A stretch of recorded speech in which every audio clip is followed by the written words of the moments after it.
Bien. Bueno, continuaremos entonces con la clase que empezamos la anterior semana y estamos hablando del gasto cardíaco. Recordemos que el gasto cardíaco no es nada más que la cantidad de sangre que el corazón eyecta a la aorta eh, en un minuto. El gasto cardíaco también se lo conoce como volumen minuto, ¿no? Es la cantidad de sangre que el corazón es capaz de eyectar a la aorta en un minuto de tiempo.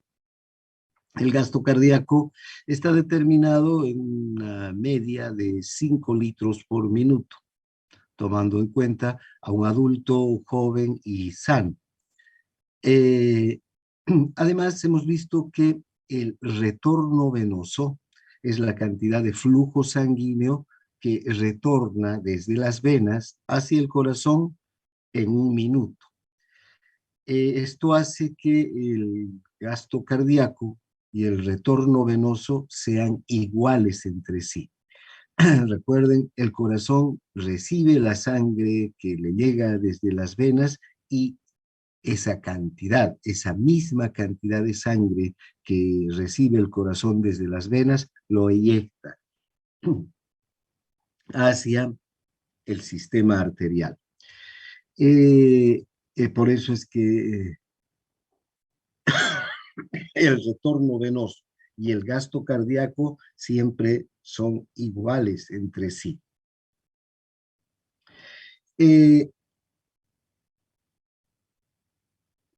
Ahora, hay límites en el gasto cardíaco, es decir, la cantidad que nuestros corazones tienen, la capacidad de bombear, tiene unos límites definidos. En un adulto sano, en un adulto joven, una persona joven, adulta, sana, el gasto cardíaco es de 5 litros por minuto. Sin embargo, el corazón puede bombear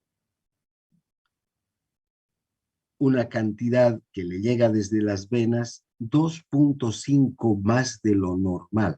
De estos 5 litros, podemos bombear 2.5 veces más que lo normal. Esto quiere decir que el gasto cardíaco puede llegar hasta 13 litros por minuto. Si ustedes ven estas curvas, ven esta curva verde. Ahora, esta curva tiene dos variables. Uno es la variable la cantidad de sangre, el gasto cardíaco que el corazón eyecta hacia la aorta, vean, en un minuto, y tenemos de 0, 5, 10, 15, 20 y 25 o más litros por minuto. Estos son litros por minuto, cantidad de sangre que el corazón eyecta hacia la aorta y sangre que recibe desde el retorno venoso, ¿no? Que es la misma que va a inyectar hacia la aorta. Y aquí, en el eje de las X, tenemos la presión en la aurícula derecha. Y vean que cuando la presión en la aurícula derecha, hemos dicho ya varias veces, la vamos a cuantificar como 0 milímetros de mercurio.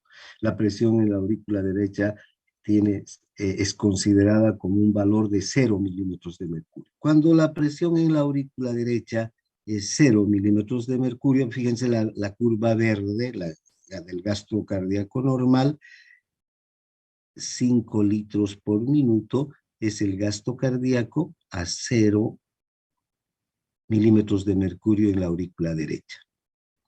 Esto es en reposo, los 5 litros por minuto. Pero hay límites a los que el gasto cardíaco puede llegar hacia arriba.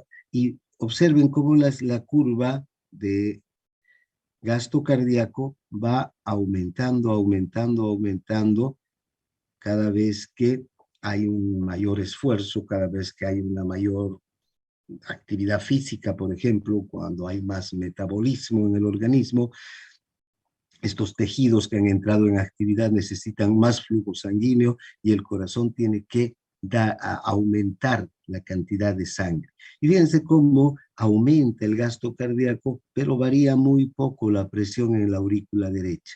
Ahora, el gasto cardíaco va a llegar a límites fisiológicos que el mismo corazón le va a marcar, ¿no? Más allá de estos 13 litros por minuto que estamos viendo aquí, ya un corazón normal de un adulto joven que no es atleta no va a poder bombear más sangre. O sea, es decir, va a llegar a 13 litros por minuto. Esto es en personas que no son atletas.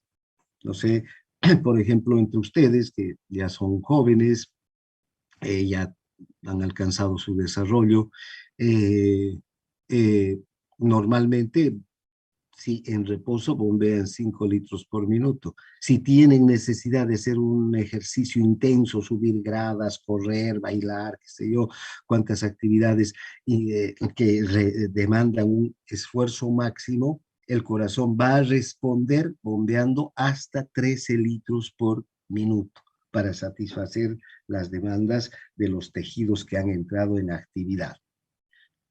Esta es entonces la curva del gasto cardíaco normal. Ahora, como ustedes pueden ver, a partir de esta curva del gasto cardíaco normal de adultos jóvenes, sanos, que no son atletas, podemos observar estas otras curvas hacia arriba. Estas curvas que nos muestran que hay individuos y corazones que pueden alcanzar gastos cardíacos altísimos, elevados. Estos son corazones hipereficaces, generalmente de atletas muy bien entrenados, de atletas de alta competición. Incluso hay atletas que pueden llegar hasta 35 litros por minuto de gasto cardíaco.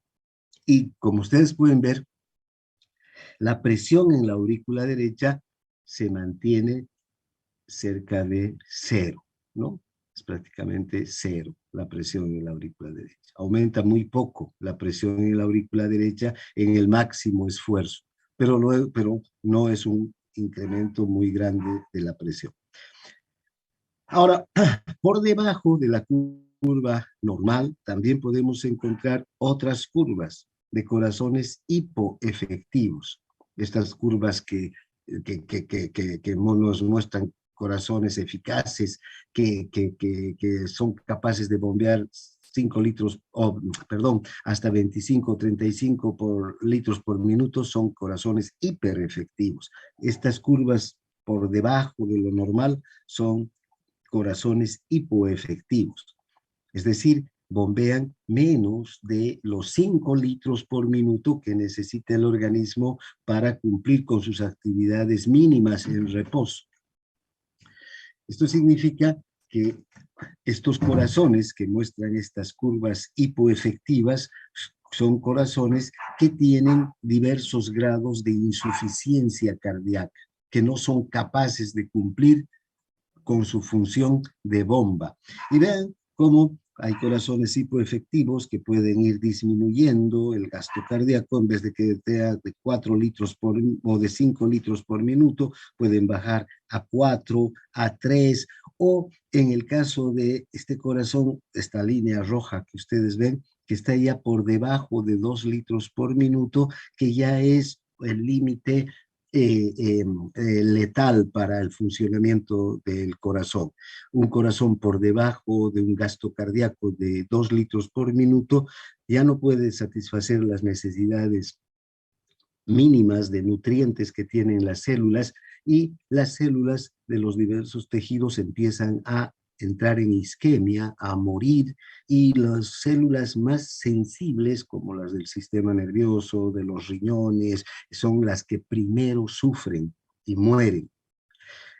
Entonces, con un gasto cardíaco tan bajo. Una persona con un gasto cardíaco, si se mantiene este gasto cardíaco por 5 o 10 minutos, primero empiezan a morir las neuronas, luego empiezan a sufrir las células renales y luego el resto de las células del organismo hasta entrar en un shock cardiogénico, en un shock de bajo gasto y finalmente se sobreviene la muerte del individuo. Fíjense, con un gasto cardíaco tan bajo como el de esta curva roja. Entonces tenemos los tres tipos de curva. Una curva del gasto cardíaco normal, grábense también, así como recuerdan, les dije de la curva de la función renal, también esta curva, la curva del gasto cardíaco, es importante que se la memorice. Esta es la curva del gasto cardíaco normal. A 0 milímetros de mercurio de presión en la aurícula derecha, 5 litros de gasto cardíaco por minuto. Este gasto cardíaco puede aumentar en una persona normal hasta 13 litros por minuto, dependiendo de la actividad física. Pero hay corazones hipereficaces que desarrollan esta curva, ¿verdad? Los grandes atletas tienen esta curva, esos atletas de alta competición, ¿no? Y finalmente, en casos de insuficiencia cardíaca, donde el corazón no es suficiente, no cumple con su función de bomba, tenemos estos corazones hipoefectivos donde vamos a tener también una disminución del gasto cardíaco, ¿no? Y puede llegar a un corazón tan débil como el de la curva roja, que ya no sea capaz de bombear la cantidad mínima de sangre que nuestro organismo y nuestras células y nuestros tejidos necesitan para cumplir con su actividad metabólica básica. Bien, entonces aquí los corazones hipereficaces, vean, generalmente estos corazones hipereficaces van a bombear mucho más de lo normal. Además van a ser corazones más grandes también, así como estos atletas tienen un desarrollo muscular en general mayor que la persona que no es atleta, porque está sometido a un ejercicio permanente, el corazón también crece. Estos son corazones más grandes de estos atletas de alta competición y son más grandes porque necesitan bombear mayor cantidad de sangre. Por otro lado, estos corazones son sometidos a una permanente estimulación simpática. Un atleta de alta competición está siempre en entrenamiento, siempre en actividad física, muchas horas del día pasa en actividad física, entonces esta estimulación simpática del corazón aumenta la frecuencia y la fuerza de contracción del corazón durante la actividad física y puede llegar a este nivel de meseta. Estamos viendo aquí, estas son las mesetas, la meseta del normal es 13 litros por minuto, de hasta 25 litros por minuto. Sin embargo, hay corazones que pueden llegar hasta 35 litros por minuto como nivel de meseta. Y les comentaba, aquí hay una hipertrofia del músculo cardíaco. El músculo cardíaco crece, el corazón se vuelve más grande, tiene mayor masa contráctil, puede aumentar hasta un 60 a 100% de la masa contráctil del corazón. Entonces, en atletas bien entrenados, esta curva del gasto cardíaco puede aumentar muchísimo más que la curva del gasto cardíaco normal. En el caso de los corazones hipoeficaces, estos disminuyen su capacidad de bomba, generalmente tiene que ver con una insuficiencia por parte del corazón para cumplir con esta función esencial y esto se puede deber a, por ejemplo, el aumento de la presión arterial, el bloqueo de una arteria coronaria, la inhibición de la excitación nerviosa, alteraciones del ritmo o de la frecuencia cardíaca, cardiopatías congénitas, miocarditis, hipoxia cardíaca, ¿ya? Eh, eh, Podemos aquí añadir incluso valvulopatías, es decir, alteraciones a nivel de las válvulas, tanto de las válvulas auriculoventriculares como de las válvulas de la aorta, o de la pulmonar. Hay muchas patologías, muchas alteraciones del corazón que van a conducir a que se convierta en un corazón hipoeficaz y tenga una capacidad de bombear sangre hacia la aorta menor de la normal. Estos son corazones hipoefectivos o hipoeficaces. Ahora, eh, el sistema nervioso tiene un papel clave para el control del gasto cardíaco, ¿no? Eh, y cuando hablamos del sistema nervioso, pues nos estamos refiriendo en especial al sistema nervioso simpático. Vean que cada vez que se produce una, un cambio en la actividad de una persona, de pasar del reposo a un nivel de actividad, ya sea moderado o intenso, van a haber una serie cambios a nivel de todo el sistema circulatorio. Hemos visto que hay, por ejemplo, vasodilatación de las arterias y arteriolas en especial del territorio que más actividad tiene. Por otro lado, va a haber contracción arteriolar en otros territorios donde no hace falta que en ese momento llegue un gasto cardíaco o un flujo sanguíneo alto. Eh, entonces, hay diversos cambios en el sistema cardiocirculatorio. Y aquí es esencial el mantenimiento de la presión arterial por los reflejos nerviosos. ¿Eh?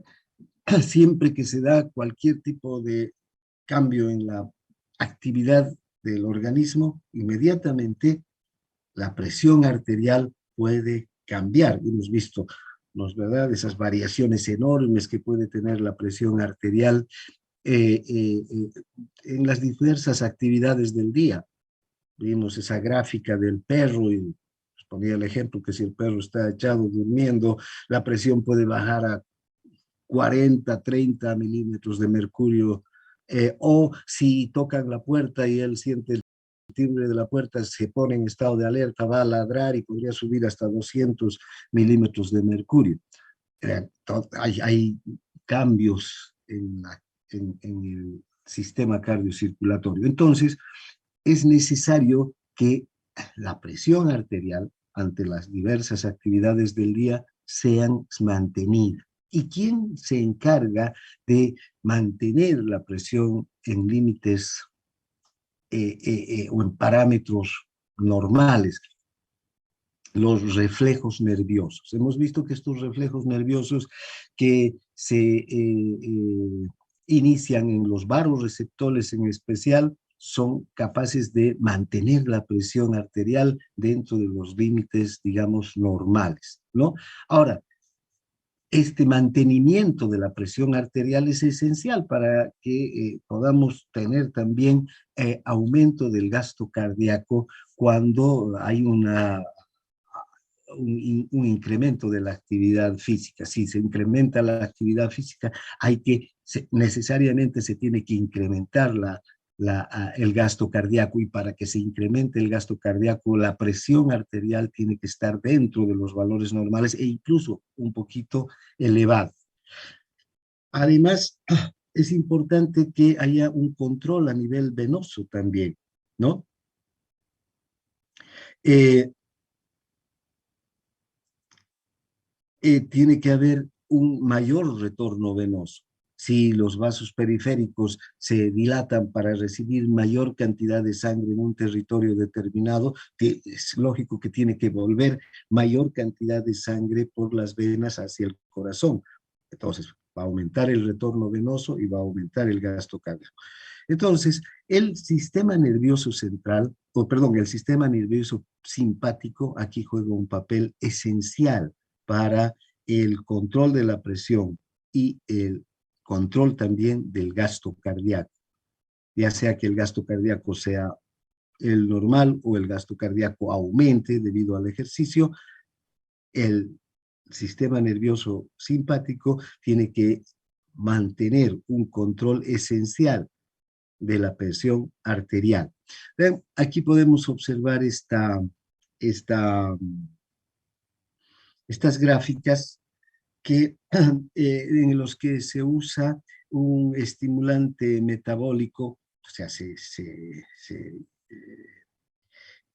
simula un incremento del metabolismo debido a este compuesto, el dinitrofenol, y vean cómo el gasto cardíaco cuando se eh, eh, utiliza el dinitrofenol en personas que tienen el control de la presión arterial, el gasto cardíaco aumenta. Personas que esta línea punteada es la presión arterial. Si está el control de la presión arterial normal, digamos, ¿no? ¿Ya? La presión arterial va a aumentar un poquito, gracias a el dinitrofenol también, pero lo que más va a aumentar es el gasto cardíaco, porque ha aumentado el metabolismo. Ahora, a nivel de esta curva de abajo, podemos ver cuando no hay presión no hay control de la presión arterial. Fíjense cómo la presión arterial cae y el gasto cardíaco entonces es incapaz de subir. Si no hay un control adecuado de la presión arterial, no va a subir el gasto cardíaco, aún se haya inyectado el dinitrofenol. Esto nos muestra que el control de la presión arterial por el sistema nervioso simpático es esencial para que suba o baje el gasto cardíaco, para el control del gasto cardíaco. Bien, ahora, el sistema nervioso actúa para aumentar la presión arterial durante el ejercicio. Cuando nosotros entramos entonces en ejercicio, los músculos aumentan su metabolismo, necesitan mayor cantidad de oxígeno, necesitan mayor cantidad de nutrientes y necesitan un mayor flujo sanguíneo. Eh, ahora, a nivel muscular se produce un descenso importante de la resistencia periférica total. Esto produciría una reducción de la presión arterial, ¿ya? Porque, vean, si todos los músculos entran en actividad, hemos dicho que el flujo sanguíneo está controlado por cada territorio, por cada tejido. Si todos los músculos entran en actividad, entonces prácticamente la mayor parte de las arteriolas que llevan sangre hacia los músculos se van a tener que dilatar, porque necesariamente va a aumentar el flujo sanguíneo hacia estos músculos en actividad.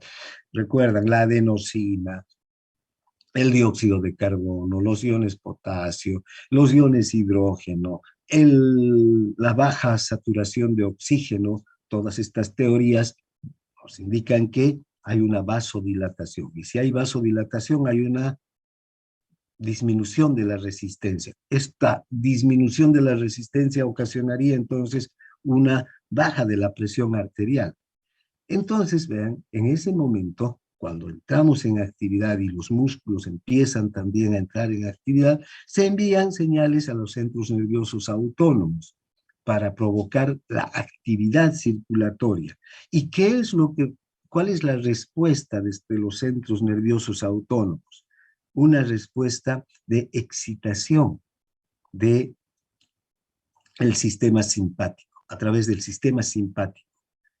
Llegan señales excitadoras hacia las venas, hacia los vasos de otros sistemas como el sistema digestivo, como la piel, los riñones, el hígado, hacia todos esos vasos, esos se van a contraer. Los vasos de los músculos están dilatados porque son las sustancias vasodilatadoras locales las que están manteniendo esa vasodilatación. Pero estos otros vasos de las vísceras, de los riñones, de la piel, se van a contraer. Además, se van a contraer también las grandes venas. Al contraerse las grandes venas, va a haber un mayor retorno venoso desde las venas que tienen un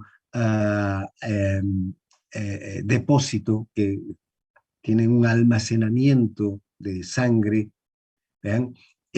Van a contraerse y ese excedente de sangre que está como depósito, como almacenamiento, va a dirigirse hacia dónde, hacia el corazón, aumentando el retorno venoso. Bien, además va a disminuir el flujo sanguíneo, desde luego, hacia los órganos que en este momento no requieren de un flujo sanguíneo alto. Todo se va a direccionar hacia los músculos, hacia el corazón, hacia el cerebro. Además, vean, otra cosa interesante es que esta estimulación simpática aumenta la frecuencia cardíaca y aumenta la fuerza de contracción. Y si aumenta la frecuencia cardíaca y si aumenta la fuerza de contracción, va a contribuir además a aumentar más todavía el gasto cardíaco. Y aumenta en general la presión arterial y el flujo sanguíneo hacia los músculos. ¿Ven? Si aumenta la presión arterial, aumenta la presión en la arteria aorta, en las grandes arterias y en las arterias que se están dirigiendo hacia los músculos, va a aumentar el flujo sanguíneo. Si aumenta la presión, aumenta el flujo, aumenta el volumen. Y estas arteriolas que están dilatadas, en cambio, en los músculos, van a recibir una mayor cantidad de sangre que la que normalmente recibirían. Fíjense todos estos mecanismos que se producen en el sistema circulatorio para aumentar el flujo sanguíneo hacia los músculos que están en actividad. Estos mecanismos entonces involucran un aumento de la presión arterial. La presión arterial, cuando entramos en ejercicio, tiene que aumentar por encima de lo normal, ¿no? Y esto, a su vez, va a aumentar el gasto cardíaco, porque va a aumentar el retorno venoso.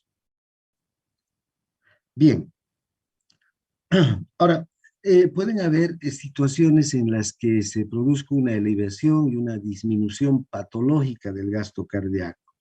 ¿En qué oportunidades se produce un aumento del gasto cardíaco?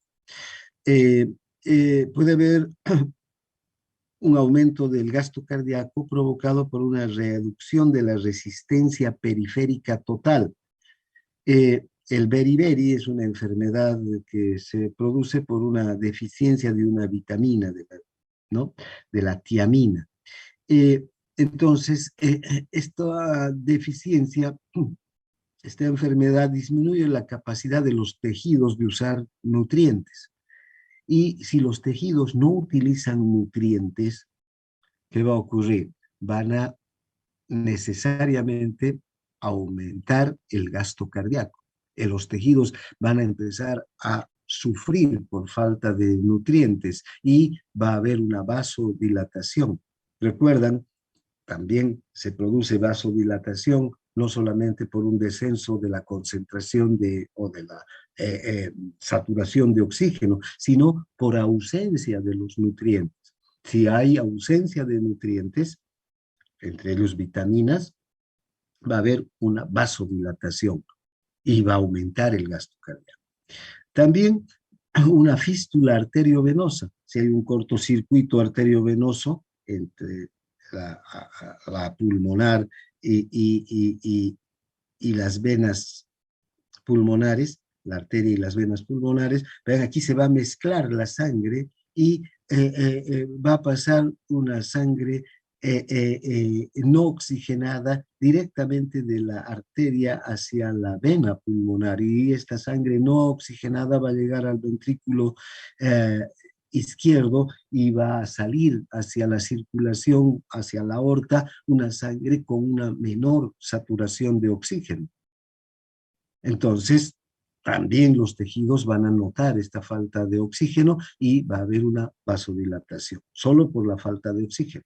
El hipertiroidismo, que es una enfermedad de la tiroides, un exceso en la producción de la hormona tiroidea, produce un aumento del metabolismo hasta el 100%. ¿Ya? Y si aumenta el metabolismo en los tejidos, no porque la persona corra ni haga ejercicio, sino por la actividad de la hormona tiroidea que incrementa el metabolismo a nivel de todos los tejidos, entonces va a haber una mayor utilización de oxígeno, una mayor utilización de nutrientes por los tejidos, y también va a aumentar el retorno venoso y el gasto cardíaco. Vean, puede aumentar entre 40 a 80% el retorno venoso y el gasto cardíaco, casi como de una persona que está en permanente actividad física. Aunque la persona, el hipertiroideo, esté en reposo, aunque esté echado, va a tener un gasto cardíaco similar al de un individuo que está corriendo. La anemia también va a aumentar el gasto cardíaco. Ya hemos visto cuando hemos hablado del hematocrito, y cuando tenemos un hematocrito bajo por la falta de glóbulos rojos, aumenta o disminuye la viscosidad de la sangre, y además no solamente una sangre menos viscosa circula más rápidamente, sino que por otro lado esa sangre tiene menos glóbulos rojos, y los glóbulos rojos son los encargados de llevar el oxígeno hacia las células, y si hay menos glóbulos rojos hay menos oxígeno en las células de los tejidos y hay menos saturación de oxígeno. Entonces se produce vasodilatación también y aumento del gasto cardíaco. Bien. Por otro lado, puede haber disminución del gasto cardíaco provocado primero por factores cardíacos. Eh,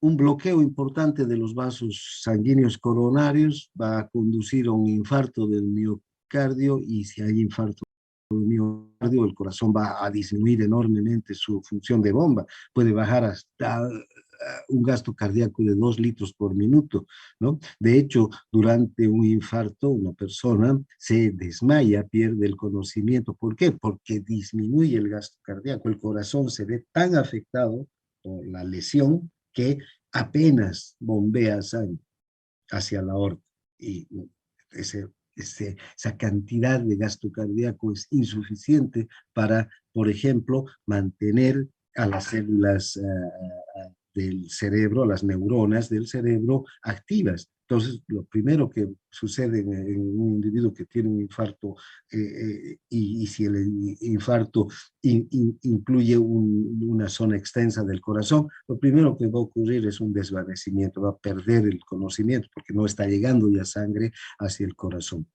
La valvulopatía grave también, es decir, las enfermedades valvulares, una insuficiencia mitral, una insuficiencia aórtica, pueden provocar una disminución muy intensa del gasto cardíaco, muy importante del gasto cardíaco. La miocarditis, también una infección del corazón, daña al tejido cardíaco y este es incapaz de contraerse con la fuerza necesaria, y apenas, vean, tiene una fuerza para impulsar muy poca cantidad de sangre hacia la aorta, baja el gasto cardíaco. El taponamiento cardíaco también puede bajar, y alteraciones metabólicas en general a nivel del corazón, no estamos hablando de alteraciones metabólicas del organismo, sino la alteración del metabolismo del corazón falta de producción de ATP a nivel del propio músculo cardíaco, va a hacer que éste no tenga la energía necesaria para impulsar la sangre hacia la aorta. Si disminuye demasiado el gasto cardíaco, todos los tejidos empiezan a sufrir una deficiencia nutricional. Los primeros son, como les decía ya hace un momento, el sistema nervioso, luego el riñón, luego los tejidos, la retina también es muy sensible a las disminuciones de oxígeno, ¿verdad? Y de hecho, estos son los tejidos que sufren primero y que pueden morir también primero, ¿no? Y luego ya el resto de los tejidos. Finalmente, producirse a lo que se conoce como un shock cardiogénico o shock cardíaco, que va a producir la muerte del individuo, ¿no? Bien. Ahora, también puede haber disminución del gasto cardíaco provocado por factores no cardíacos. Estos anteriores son por factores cardíacos, son estructuras del corazón que se dañan, los vasos que van a llevar a un infarto, las válvulas, el propio músculo cardíaco que tiene una infección, una inflamación, el propio músculo cardíaco que sufre taponamiento. Entonces, hay esos factores, pero también hay factores que no son cardíacos. Por ejemplo, el descenso de volumen de sangre cuando hay una hemorragia. Si hay una hemorragia masiva, perdemos más de 1 litro de sangre, va a disminuir el gasto cardíaco. Hasta 1 litro de sangre podemos perder.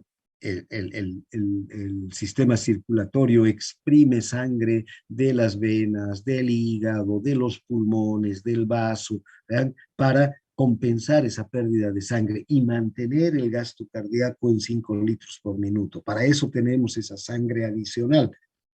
O sea, no solo para eso, sino para, por ejemplo, cuando estamos en ejercicio, aumenta el gasto cardíaco, ¿no es verdad? Pero cuando perdemos sangre y para mantener el gasto cardíaco, necesariamente el organismo recurre a esta sangre adicional. Hay una fuerte estimulación simpática para exprimir la sangre de todas las venas, del hígado, de los pulmones, del vaso, de todos los sitios donde hay una reserva de sangre.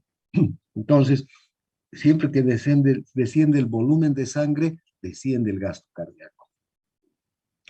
Una dilatación venosa aguda también, vean si por una inhibición simpática, esto suele ocurrir en los síncopes, en personas que se desmayan, se dilatan las venas. Si se dilatan las venas, el retorno venoso disminuye, porque para que aumente el gasto cardíaco tienen que contraerse las venas. Siempre que hemos hablado de que aumente el gasto cardíaco, el sistema simpático contribuye a una contracción venosa y al contraerse las venas aumenta el retorno venoso. Si hay una dilatación venosa, lo contrario, hay un estancamiento de la sangre en las venas. Y al no volver la sangre desde las venas hacia el corazón o al disminuir el retorno de la sangre desde las venas hacia el corazón, vamos a tener en consecuencia una disminución del gasto cardíaco. También puede haber obstrucción de las grandes venas por tumores, por compresiones. También, si hay una disminución del calibre del vaso, va a haber una disminución del flujo y va a haber una disminución del retorno venoso y del gasto cardíaco. Una reducción de la masa tisular, como cuando hay una atrofia, por ejemplo, en personas que han sufrido alguna enfermedad, un accidente que les obliga a mantenerse en cama, tienen una parálisis y no pueden moverse, los músculos de estas personas empiezan a atrofiar todo el sistema muscular. Y hemos visto este proceso de atrofia que sufren los músculos, incluso pueden llegar a desaparecer las proteínas contráctiles y ser sustituidas por tejido fibroso en un grado extremo ya de atrofia muscular, ¿eh? Entonces baja la masa muscular. Los músculos son una importante parte de la masa corporal. Cuanto mayor musculatura tiene un individuo, mayor masa corporal va a tener. Cuanto menos musculatura tiene un individuo, menos masa muscular va a o menos masa corporal va a tener en general. Y ya sabemos que cuanto mayor es la masa corporal, más gasto cardíaco necesita un organismo, y cuanto menos masa corporal, menos gasto cardíaco. Disminuye el gasto cardíaco entonces en individuos con estas situaciones. También en el envejecimiento, ya hemos hablado de que durante el envejecimiento, por ejemplo, el índice cardíaco llega a 2 litros por metro cuadrado de superficie corporal por minuto. ¿Eh? Entonces, hay una disminución enorme del gasto cardíaco durante el envejecimiento. También, cuando hay una reducción del ritmo metabólico de los tejidos, cuando hay un reposo prolongado en cama, esto obliga a que el metabolismo basal se mantenga por mucho tiempo y no haya un incremento del metabolismo. Normalmente, ¿verdad?, nosotros dormimos 8 horas, pero nos levantamos y aunque hablamos del reposo, el estar en reposo es la menos cantidad de tiempo de las 24 horas. En general estamos o hablando, o caminando, o haciendo alguna actividad, ¿no? Y no reposando en cama. Un enfermo que está obligado a estar 2, 3, 4, 5 semanas en cama, vean, el gasto cardíaco disminuye en ese individuo. O lo que ocurre en el hipotiroidismo. El hipotiroidismo es lo contrario del hipertiroidismo. El hipotiroidismo es cuando la glándula tiroides produce menos hormona tiroidea de la que necesita nuestro organismo para el metabolismo. La hormona tiroidea es una hormona metabólica. Sin hormona tiroidea no hay metabolismo en el organismo. Vamos a ver las funciones de la hormona tiroidea cuando veamos endocrino, y van a ver lo importante que es esta hormona para la activación de enzimas metabólicas, para la activación de ATPasas, para aumentar el consumo de oxígeno a nivel de los tejidos. Entonces, si no hay hormona tiroidea, todas esas funciones bajan y el metabolismo también baja. Y si el metabolismo disminuye en un individuo, en consecuencia el gasto cardíaco va a disminuir. Recuerden, el gasto cardíaco está directamente relacionado con el metabolismo. Si aumenta el metabolismo, aumenta el consumo de oxígeno, aumenta el gasto cardíaco. Bien, aquí cualquiera de estas situaciones, una hemorragia, una inactivación, una inhibición simpática, una obstrucción venosa importante a nivel de las cavas, por ejemplo, por un tumor, o la reducción de la masa muscular al extremo de una atrofia total, o el hipotiroidismo también ya en etapas avanzadas, pueden conducir a un shock circulatorio, ¿no? Y el gasto cardíaco va a disminuir cada vez más, hasta que sea incapaz el organismo y el corazón de bombear la sangre que el organismo necesita para sus actividades mínimas, ¿no? En este caso, vean, son factores que no están relacionados directamente con el corazón, ¿no? Bien, aquí tenemos el aumento o la disminución del gasto cardíaco en distintas situaciones, las que acabamos de ver, ¿no? En el beriberi está aumentado, en el shunt o la comunicación arteriovenosa está aumentado, en el hipertiroidismo aumentado, en la anemia aumentado, la ansiedad también produce aumento del gasto cardíaco, una enfermedad de el pulmonar, de la arteria pulmonar, una hipertensión pulmonar también, el embarazo que esto no es patología, es una situación normal, pero vean, en el embarazo también está aumentado, en la enfermedad de Paget está aumentado. Estos son los normales, adultos normales, que tienen un gasto cardíaco normal. Luego, en la hipertensión está disminuido, en las valvulopatías,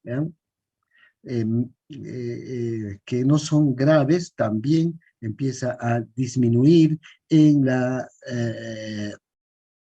el infarto del miocardio, disminuye en un shock, disminuye en una severa enfermedad valvular, en una insuficiencia valvular severa, disminuye más todavía, un shock traumático, en un shock cardíaco, todas estas situaciones por las que puede atravesar el corazón también disminuye. Vean todas las situaciones en las que aumenta o disminuye el gasto cardíaco. Ahora, veamos el análisis cuantitativo de la regulación del gasto cardíaco y después vamos a hablar del retorno venoso. Bien,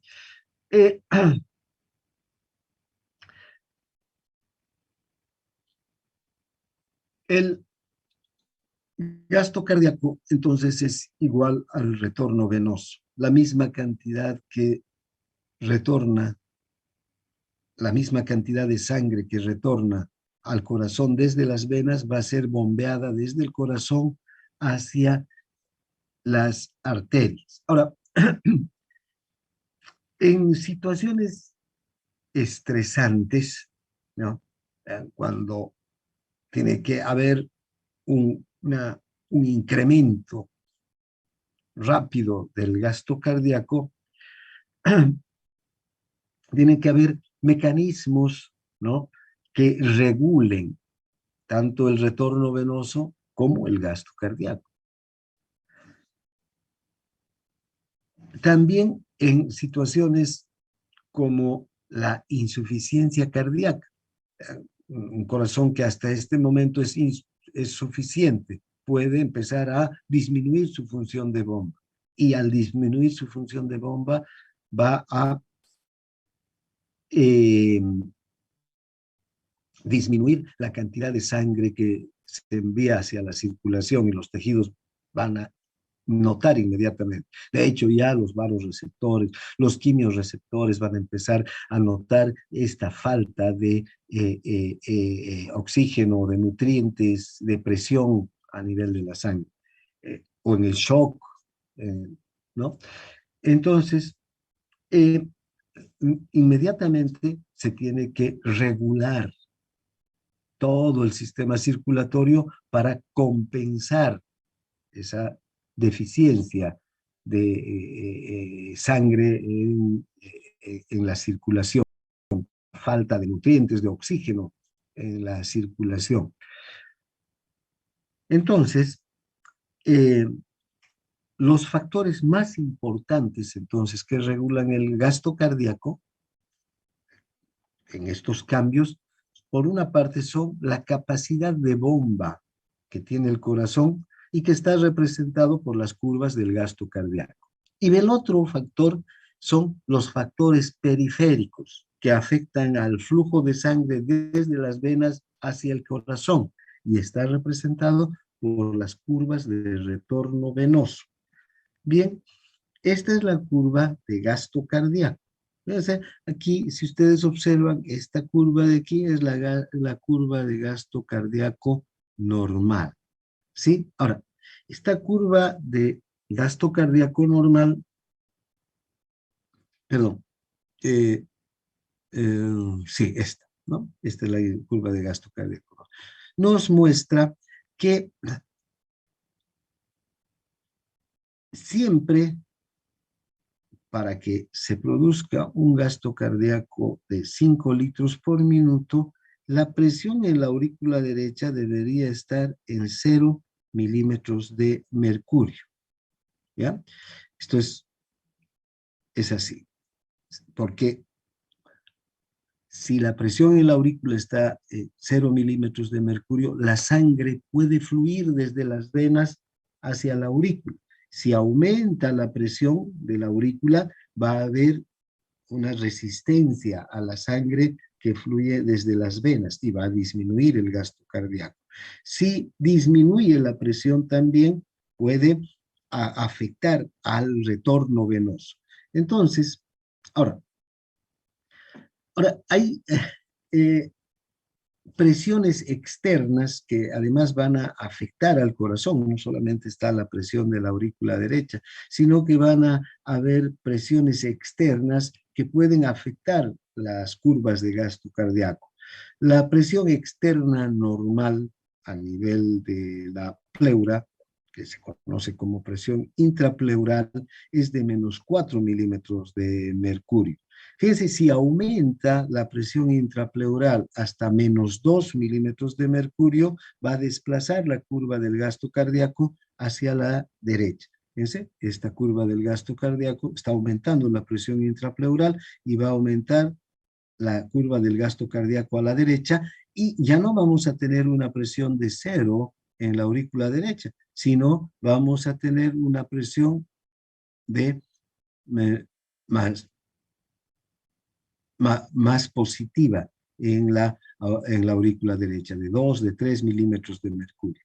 Está desplazándose. Ahora, si la presión intrapleural se aumenta hasta 2 milímetros de mercurio, ya no -2, sino +2 milímetros de mercurio, fíjense, va aquí, este es extremo ya, fíjense cómo se desplaza la curva de gasto cardíaco y la presión en la aurícula derecha, entonces, ¿cuánto va a ser? Hasta 6 milímetros de mercurio.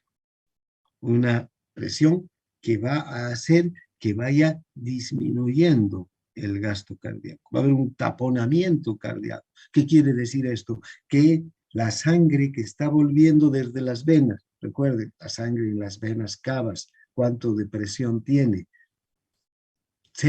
cercana a la de la aurícula derecha, ¿no? La presión en las venas en general decimos que es de 10 milímetros de mercurio, pero en las cavas es cercana a la de la aurícula derecha, de 0 milímetros de mercurio. Por eso también la presión en la aurícula derecha se conoce como presión venosa central. Si aumenta esta presión, es como si estuviéramos poniendo una tranca al retorno venoso. Y fíjense ustedes cómo aquí al aumento, no estamos hablando de que está aumentando por un factor de intracardíaco, sino estamos viendo aquí que la presión externa, la presión intrapleural, que es normalmente de -4 milímetros, cuando la presión intrapleural es -4 milímetros de mercurio, la presión en la aurícula derecha es de menos de 0. Fíjense, esta es la curva normal. Y la presión intrapleural, -4 milímetros de mercurio. Si esa es la presión en la pleura, menos una presión negativa, en la aurícula derecha es una presión de 0. Ahora, si aumenta la presión intrapleural de -4 a -2, aumenta 2 milímetros de mercurio. Va a aumentar la presión en la aurícula derecha y se va desplazando, vean la curva de gasto cardíaco. Si aumenta más todavía a +4 ya positivos, va a aumentar 6, ¿no? Perdón, +2, +2, va a aumentar 6 milímetros de mercurio la presión, también la presión en la aurícula derecha va a aumentar. Pero ¿qué ocurre con la curva de gasto cardíaco? Va cayendo. Fíjense cómo la curva de el punteo nos muestra que la curva del gasto cardíaco va cayendo. Normalmente la curva de gasto cardíaco tendría que dibujarse como la curva roja, pero ya vamos viendo que al aumentar las presiones intrapleurales y al aumentar la presión en la aurícula derecha, la curva del gasto cardíaco va cayendo. ¿Por qué? Porque hay una resistencia al retorno venoso, ¿no? Ahora, ¿qué factores pueden alterar esta presión intrapleural? Cambios en la presión intrapleural durante la respiración, ¿no? Cuando inspiramos y expiramos, siempre hay unos cambios ligeros en la presión intrapleural, pero esos son normales. La respiración contra una presión negativa, va en una sala donde hay, digamos, una presión negativa atmosférica. Normalmente la presión atmosférica es cero, pero si entramos en una cámara donde hay una presión negativa, ahí se va a desviar hacia la izquierda, más bien la curva de gasto cardíaco. La respiración con presión positiva, una cámara hiperbárica, se puede desviar hacia la derecha. La apertura de la caja torácica también pueden provocar esta desviación hacia la derecha, cuando hay una cirugía, por ejemplo, o en el taponamiento cardíaco. Bien, ahora veamos las curvas de retorno venoso. ¿Qué factores afectan al retorno venoso? Por una parte, también la presión en la aurícula derecha, que ejerce una fuerza retrógrada sobre las venas. Esta presión de la aurícula derecha de 0 milímetros de mercurio hace que la sangre, vean, fluya desde las venas que tienen una presión de 10 milímetros de mercurio hacia una presión de 0. Hay una gradiente de presión que se tiene que mantener. Luego está el grado de llenado de la circulación sistémica o presión media de llenado sistémico, que también obliga a la sangre a volver al corazón. Esta presión media de llenado sistémico, ya les decía el otro día, es la presión que se produciría en el caso en el que el corazón deje de latir. Un minuto o un segundo antes de que el corazón deja de latir, se para, porque recuerden, el corazón es el que genera la presión para el impulso de la sangre. Un segundo antes de que el corazón se pare, vamos a hacer una... En la aorta tenemos 100 milímetros de mercurio, la presión media. En las arteriolas, 35 milímetros de mercurio. En los capilares, 17 milímetros de mercurio. En las venas, 10 milímetros de mercurio.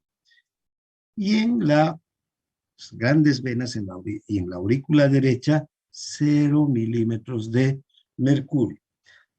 Entonces, la sangre circula en este sentido, gracias a este gradiente de presión.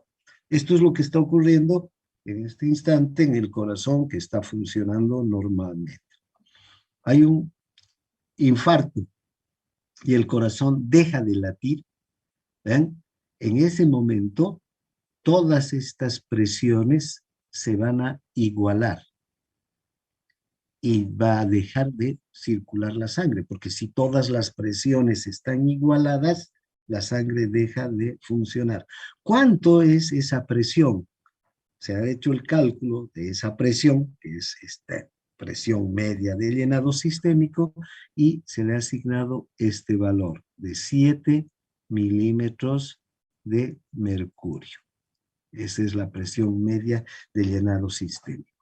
Esta es una presión importante que hay que tomarla en cuenta porque también obliga a la sangre a volver hacia el corazón. Porque vean, si es 7 milímetros de mercurio, tenemos la presión media de llenado sistémico, 0 tiene el corazón, entonces va a volver la sangre hacia el corazón gracias a esta presión media de llenado sistémico. Entonces, esta presión media de llenado sistémico además puede cambiar. Puede, ya en el individuo sano, en el individuo o en el individuo vivo, ¿no? En el corazón funcionando, puede cambiar, puede disminuir o puede aumentar la presión media de llenado sistémico. Luego está la resistencia al flujo sanguíneo entre los vasos periféricos y la aurícula derecha. Hay una resistencia, ¿no? Y que está dado por la dilatación o la contracción de los vasos periféricos. Bien, ahora, por eso es resistencia al flujo sanguíneo por parte de los vasos. Cuanto mayor contracción haya, ¿vale? Puede haber mayor resistencia, ¿no? En los vasos periféricos, a la circulación de la sangre hacia la aurícula derecha. Bien, entonces, ahora tomando en cuenta estos valores, veamos la curva de retorno venoso. Fíjense, esta es la curva de retorno venoso. Si observan, la curva de retorno venoso, tenemos que está dada, dice, por una parte, la presión en la aurícula derecha. Sabemos que la presión en la aurícula derecha es 0 y en 0 de presión en la aurícula derecha tenemos un retorno venoso de 5 litros por minuto. Por otro lado, está la presión media de llenado sistémico, que como hemos visto, tiene un valor de 7. Entonces, una curva de retorno venoso nos muestra, ¿no? Desde 7 milímetros de mercurio, justo 5 litros por minuto, aquí está el retorno venoso en litros por minuto, esto en milímetros de mercurio, ¿no? ¿Ya? Entonces, en 5 litros por minuto, y luego la meseta, ¿no? Entonces, ven, esta curva también se refiere a la presión en la aurícula derecha. Ahora, fíjense qué interesante que es esto. El retorno venoso puede disminuir si se aplica la fuerza retrógrada de la presión auricular en ascenso sobre las venas de la circulación sistémica. ¿Qué sucede si disminuye la presión media de llenado sistémico? Es decir, si disminuye a 4, partimos de aquí y se va a dibujar una curva de retorno venoso más o menos así.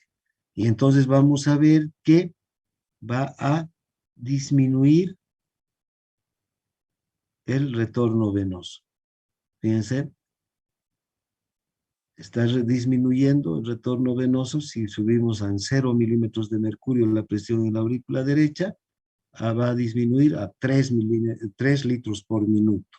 ¿Qué sucede si aumenta la presión media de llenado sistémico a 10? Entonces se va a dibujar una curva más o menos así, ¿no? Así. Y si observamos, en 0 milímetros de mercurio, vamos a tener que el gasto o el retorno venoso va a aumentar de 5, por decir, a 10. Y la presión media había aumentado a 10, 12 milímetros de mercurio. Si aumenta la presión media de llenado sistémico, siempre y cuando esto se mantenga la presión en la aurícula derecha en 0. ¿Sí?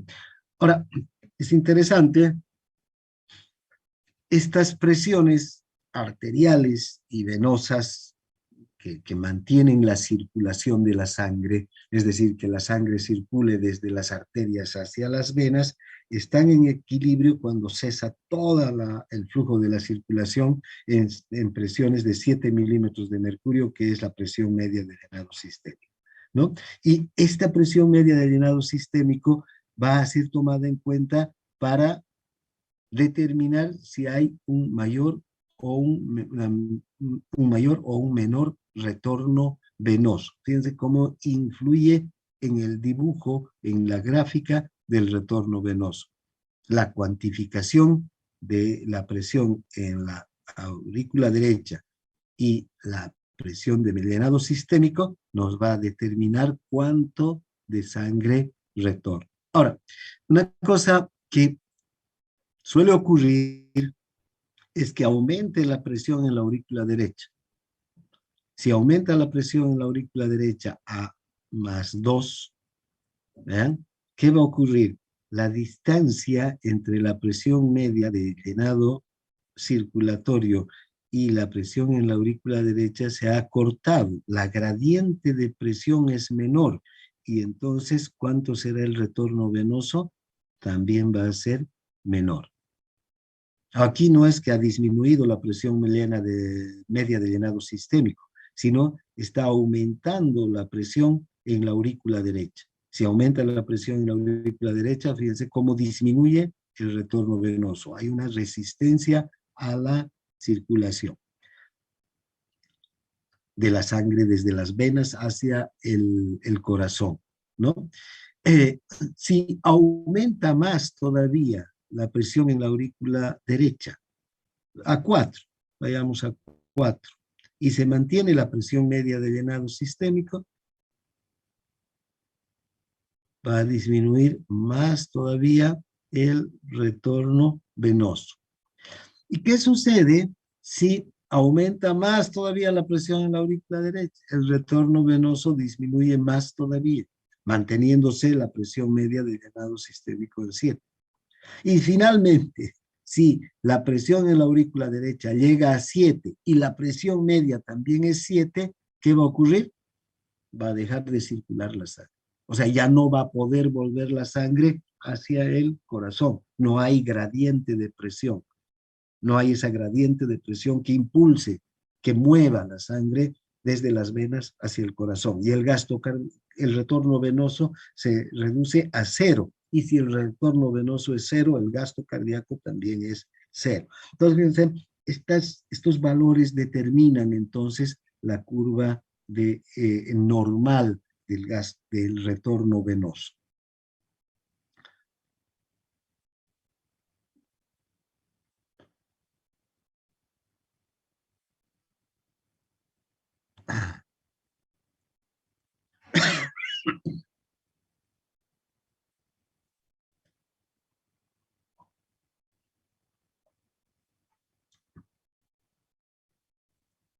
Bien.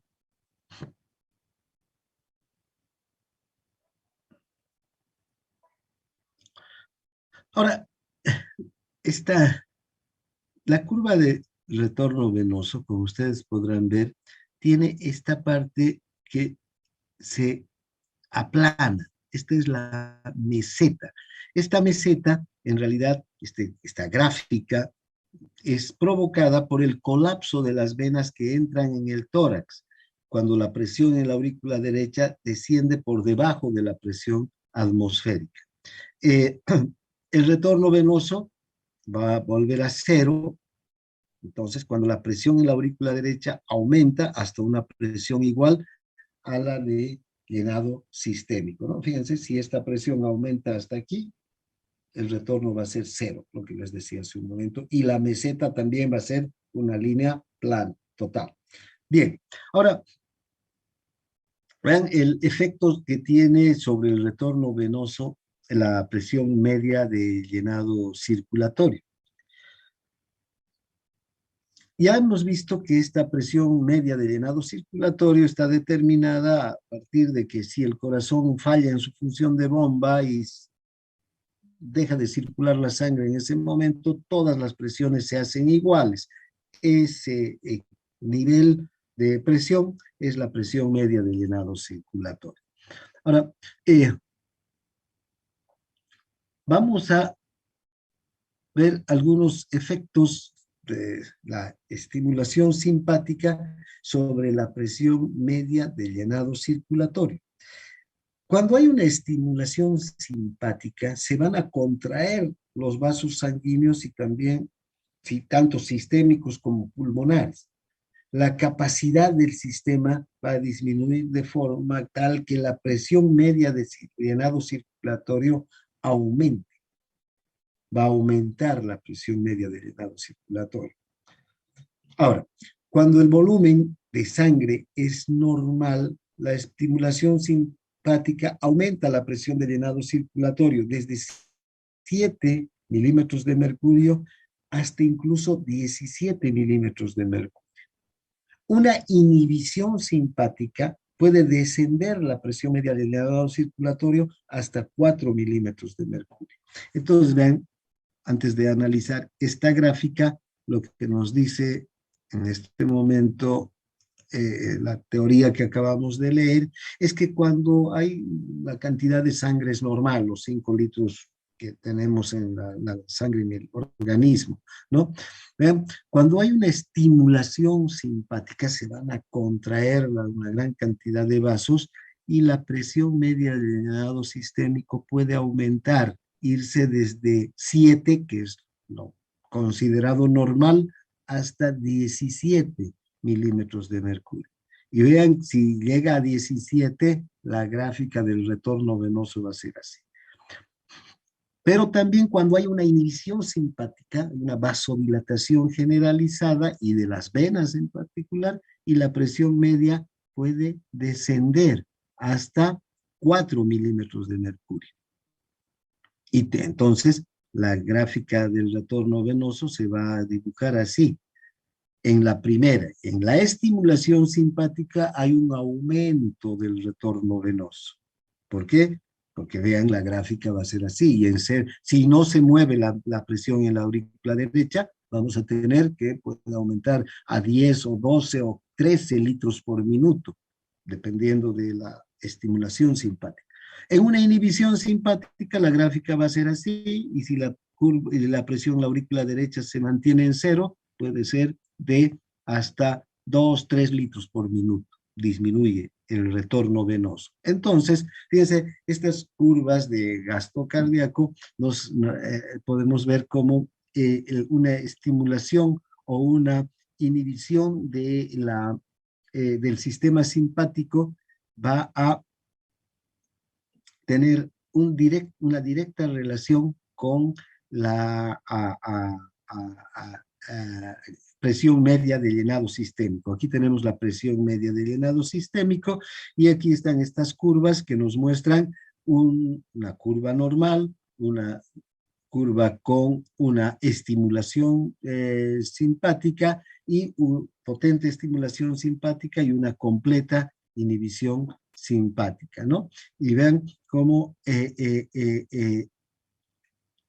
si aumenta la presión media de llenado. Para empezar, una estimulación simpática puede aumentar la presión media de llenado sistémico, ¿no? Hasta 17, 18 milímetros de mercurio, ¿no? Una estimulación simpática puede aumentar de lo normal que es 7 milímetros de mercurio, puede aumentar hasta 17. Una inhibición, en cambio, puede disminuir, ¿no? La presión media de llenado sistémico a unos 4 milímetros de mercurio. Bueno. Ahora, ¿qué sucede cuando entonces esta presión media de llenado sistémico aumenta o disminuye? Esta es la curva en la curva de retorno venoso, vamos a tener que esta es la curva normal, 0 milímetros de mercurio en la aurícula derecha, 5 litros de retorno venoso. Si disminuye en una inhibición simpática a 4 milímetros de mercurio, fíjense, va a disminuir el retorno venoso a 3 litros y medio por minuto. Si aumenta hasta 14 milímetros de mercurio la presión media por una estimulación simpática, la curva del retorno venoso va a aumentar y puede llegar fácilmente a 10 litros por minuto, ¿no? O más. Ahora, es necesario que haya una gradiente de presión para el retorno venoso. Si no hay gradiente de presión, el retorno venoso va a ser cero, ¿no? Lo que les decía un momento, cuanto mayor es la gradiente de presión, mayor va a ser el retorno venoso. Cuando hay una distancia, una gradiente de presión entre 0 y 7 milímetros de mercurio, entre lo que es la presión media de llenado sistémico y la presión en la aurícula derecha, entonces vamos a tener una resistencia normal, ¿vean? Y el retorno venoso va a ser 5. Cuando disminuye la resistencia al retorno venoso, el retorno venoso va a ser mayor, ¿no? Esto quiere decir que hay una diferencia mayor entre la presión media del llenado sistémico y la aurícula derecha, la presión de la aurícula derecha. Si hay una resistencia mayor, disminuye la gradiente de presión entre la presión media del llenado sistémico y la presión de la aurícula derecha, y disminuye también el retorno venoso. Entonces, cuanto mayor es la diferencia entre la presión media del llenado sistémica y la presión en la aurícula derecha, mayor es el retorno venoso, ¿sí? Y cuanto menor es esta diferencia, menor es el retorno venoso. Eso está claro en las curvas del retorno venoso, ¿no? Bien, aquí podemos ver ahora a las dos curvas. Esta es la curva de retorno venoso y esta es la curva de gasto cardíaco. ¿Ven? Cuando la curva del retorno venoso, la normal, ¿ven? Nos muestra que la presión en la media del llenado sistémico es de 7 milímetros de mercurio, la presión en la aurícula derecha es de 0 milímetros de mercurio, el gasto cardíaco es de 5 litros por minuto. Y la curva de gasto cardíaco también nos muestra exactamente lo mismo, ¿no? La presión en la aurícula derecha, 0 milímetros de mercurio, y el gasto cardíaco, 5 litros por minuto en reposo. Esto puede aumentar hasta llegar a 13 litros por minuto también. ¿Y cuándo aumenta? Cuando entramos en actividad. Y si entramos en actividad hay una estimulación simpática, y si hay una estimulación simpática, no se olviden, la presión media del llenado sistémico va a aumentar, pero no va a aumentar la presión en la aurícula derecha. Solamente puede aumentar la presión de la aurícula derecha en casos de patología. Entonces ya es un problema diferente. Pero desde el punto de vista fisiológico, la presión en la aurícula derecha no va a aumentar, o apenas aumentará 1 o 2 milímetros de mercurio, porque no tiene que aumentar para permitir que haya retorno venoso. Entonces, ¿qué va a aumentar en una estimulación simpática? La presión en la aurícula derecha. Perdón, la presión media de llenado sistémico. Si aumenta la presión media de llenado sistémico, aumenta entonces también el gasto cardíaco, ¿no? Porque va a aumentar el retorno venoso. Bien, entonces aquí tenemos las diferentes curvas, ¿no? La curva normal, la curva con estimulación simpática y la curva con inhibición simpática, la negra. A ver, aquí la normal es la roja, la curva negra es la de inhibición, disminuye el gasto cardíaco, disminuye el retorno venoso, la azul es la con estimulación simpática, ¿no es verdad? Que aumenta el gasto cardíaco, primero el retorno venoso, luego también el gasto cardíaco, y esta ya es una estimulación máxima, ¿no? Ya esta sería la de un corazón hiper eficaz, la que aumenta en gran medida tanto el retorno venoso como el gasto cardíaco. Bien, hasta aquí llegamos. No sé si hay alguna consulta.